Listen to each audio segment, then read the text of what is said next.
Hello and welcome to Fandom's Home of Conversation with me, your landlord, Zach Fox. Today, my tenant is Richard Bearpark and we're going to be talking Shadow PC and all things game streaming. So, wipe your feet on the mat and close the door behind you because we don't want to let any chat out.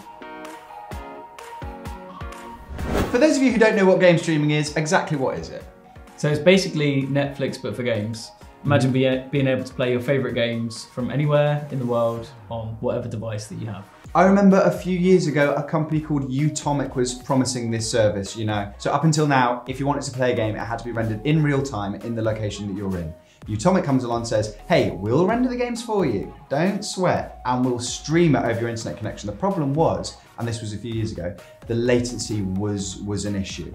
They weren't, the time you press the button on your controller, it travels down the internet, hits their computer, is rendered, and then the delay was just too crazy. Yeah, and it feels like in the time that we're living in now, that's not really an issue anymore. There is still a tiny little bit of latency with these services. There always will be. But just not as much as it was before. So it is actually a game that's playable now. How exciting is that? So there are loads of different services available. The biggest, as far as I'm aware, is GeForce Now. What they do is the UI is exactly the same as Netflix from what I understand. There's these AAA titles. It hasn't got every game available to you, but the games they do have, you click on it and it streams straight to you and you're playing it and you're going well. That service is free, but it's in closed beta right now, so not everyone's going to get their hands on it, right? Yeah. And then you've got massive companies like Xbox and Google now coming out with their streaming services. You've got Xbox announcing Project X Cloud, where they've already got these physical servers built. The names of these services, by the way, they sound like energy drinks. I know, it's all come from science fiction, it sounds like, doesn't it? I know. Yes, you've got Project X Cloud, which is going to become reality very, very soon. And you're going to be able to stream your favourite Xbox games from wherever you are in the world. And then you've got Google streaming service, which is called Monster Red Bull, which is coming. Yeah, but it's a streaming service that works through the browser Chrome. And they're working with Ubisoft at the moment and streaming Assassin's Creed, and early reviews are out and people are saying it looks really, really good. Yeah, I saw some footage of that. The latency is meant to be really minimal, isn't it? And that's cool because Chrome is on every single device you own, so you can just play it wherever.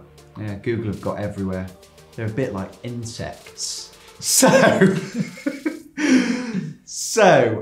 we also have, I mean, there's a million of these things. Obviously, everyone smelt blood in the water. All these startup companies have gone for it. You've got Jump, which is like GeForce Now, but for indie games with a really low price tag. And you've got Liquid Sky, who are offering, you know, their own service. Now, there is this new kid on the block that I know has caught your attention.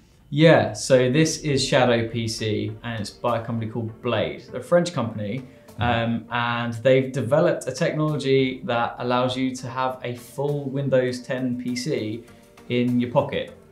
Sacre bleu! I've literally got it on my iPhone right now. Oh, really? It's mad. Oh, you'll show us. You have to show us now. Yeah, of course. The footage will be playing on screen as we speak, I'm sure. Wow, look at that. Look at that. Editing, eh? The magic of editing. So the cool thing about this is that because it's a full PC, you can do whatever you want with it. It is a high-end gaming PC and that's kind of how they're pitching it, but it doesn't have to be that. It can be really whatever you want it to be. So you can edit on the go, or you can use Photoshop, or you can do some 3D modeling and rendering and use the power of the computer there to do whatever you want. It's so smart, and the implications of this, obviously, as you say, go way beyond video games. Right? This is going to be the future of what a computer is. It's going to change what a console looks like. It's going to change what a laptop looks like.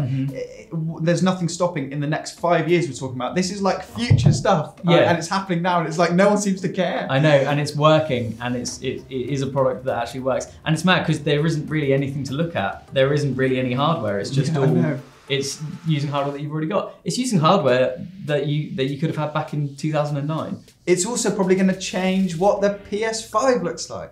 Yeah. And the Xbox 2, or whatever they call it. It's going to be the size of my thumbnail probably, and you're just going to have to plug it into an Ethernet port. Yeah, and it really introduces the question of, are we even going to have consoles in our homes anymore? Or Don't take our consoles away, Rich! Is this going to be the new thing? Yeah, no, it almost certainly will. It almost certainly will. So I've seen a little bit of you playing some games over your shoulder.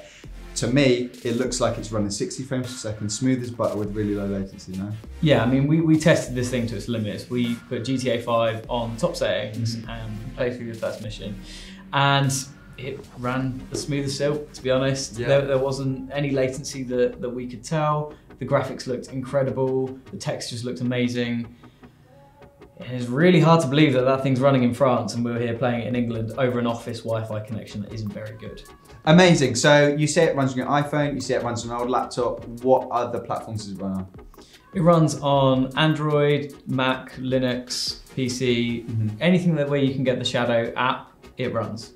It just works. That's absolutely amazing. So what actually happens when you open up the app is whatever state your Shadow PC is in, it just connects back right where you left off. So I've been in the middle of Arkham Knight on my iMac. Oh, cool. And then literally just opening it on my phone and it's just the exact same point. Ah, that's so cool. How do you play Arkham Knight on your phone with no controls? So you can hook it up to a controller. You need a Bluetooth controller to play. Okay. But any kind of third-party controller will work with that. Cool. Oh God, this is the future and it's here now. We're going to be flying in cars in a couple of years. This is absolutely awesome. So, and have you tested out anything aside from gaming on the Shadow PC? So one of the major pluses I think that people are going to like is the internet speeds.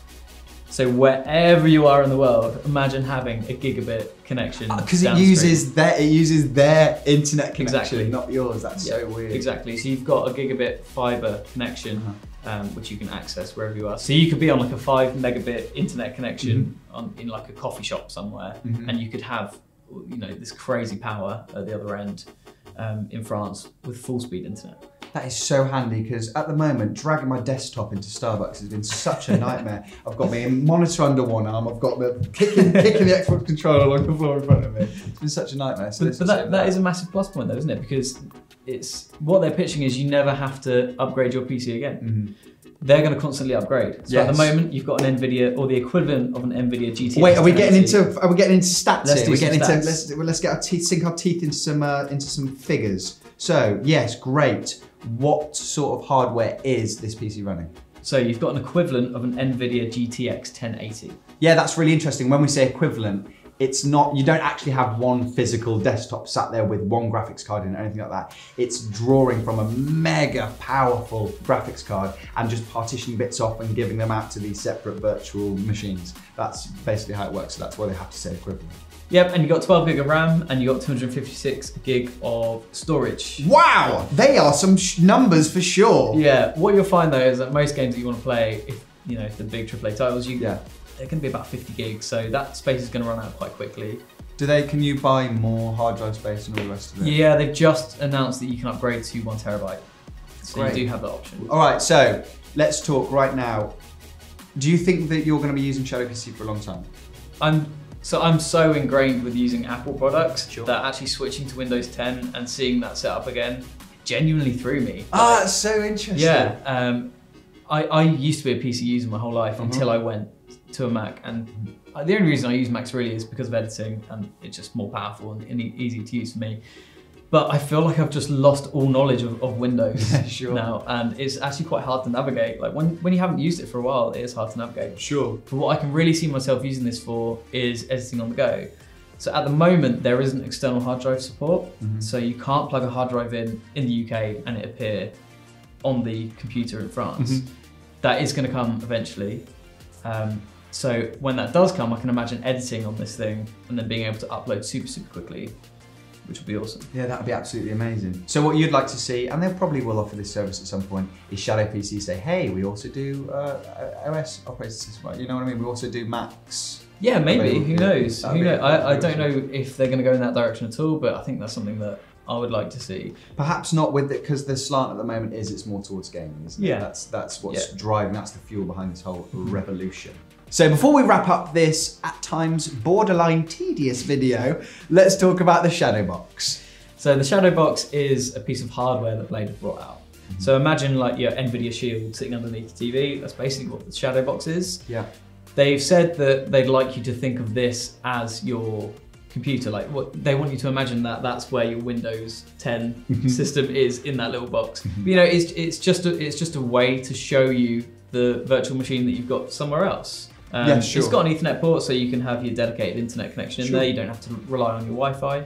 It's got HDMI out, so you're going to get that 4K resolution going through there. But correct me if I'm wrong, why wouldn't you just get an old laptop or an old If it's available on all these platforms, just use it on their platforms rather than buying a physical. Absolutely. It seems like a step backwards in a way. You absolutely could. I think this is for people who might like to connect it to the TV. And maybe there's some people who just have one set up and they'd like to use their TV in their lounge as PC and as streaming services and as everything. Good. Have we mentioned what speed of internet you need in order to actually use this? Very good question. So from your mobile, it runs on a 5 megabit connection. And it can do that because the screen is so small. So the resolution doesn't need to be crazy. Sure. From your home network, you're gonna want 15 megabits connection speed. And it can go up to 50. So it maxes out at 50. Okay. Oh, so it won't just keep drinking all your juice. Yeah. And you can set an auto bandwidth as well. You can do a speed test before you open it up. Neat.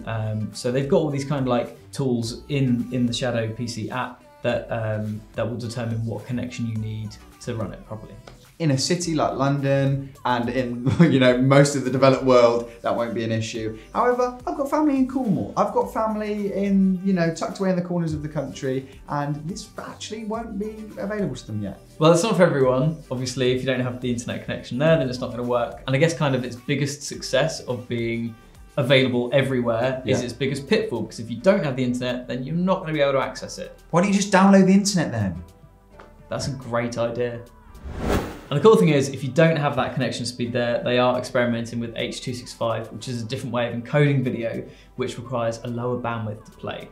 So excellent. You've got H.264, which all the videos on the internet play with, basically, and then you've got H.265, which is just a better way of doing things, gives you a better image for a lower bandwidth.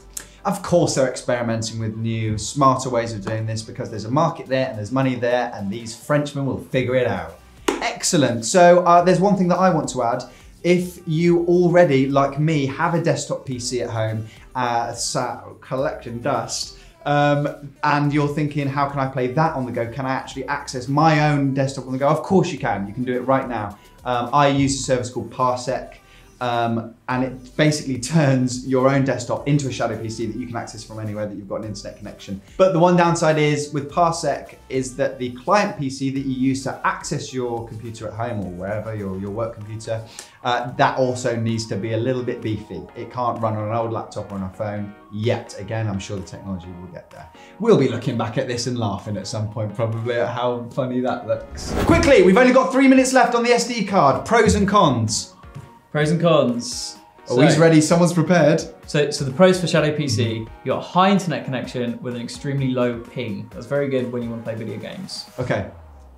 It's the full PC, so you can use it however you want to use it. Sure. I think that's awesome. Another one that you might not think of is if you're running a gaming PC in your house and you're playing it for 10 hours a day, that's going to take a lot of power consumption. Your electricity bills are going to go through the roof. Sure. I think. So when you got this, the power consumption is literally whatever you're playing it on. Yeah. If it's your phone, it's the phone battery.